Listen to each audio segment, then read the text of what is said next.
ये भूतिया घटना मैं आज तक भूल नहीं पाया हूँ और ना ही उस खौफनाक चेहरे को।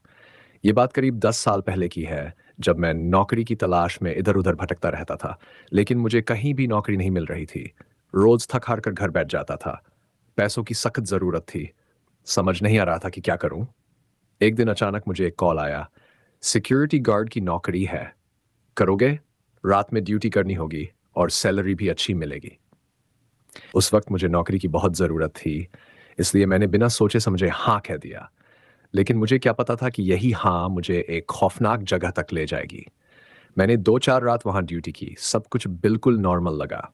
लेकिन एक रात, करीब अन बजे, मुझे छत से किसी के रोने और दौड़ने की आवाज़ आई।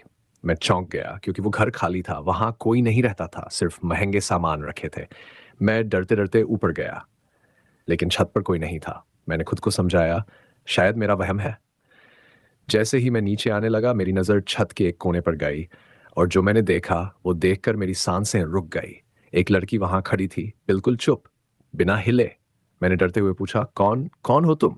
लेकिन उसने कोई जवाब नहीं दिया और अगले ही पल वो छत से नीचे कूद गई।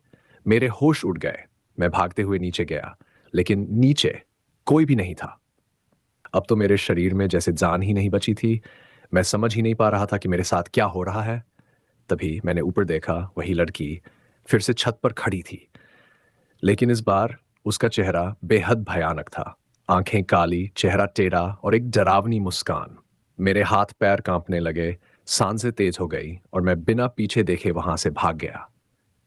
अगले दिन जब मैंने उस घर के बारे में पता किया, तो जो सच सामने आया, उसने मेरी रूह कांप दी।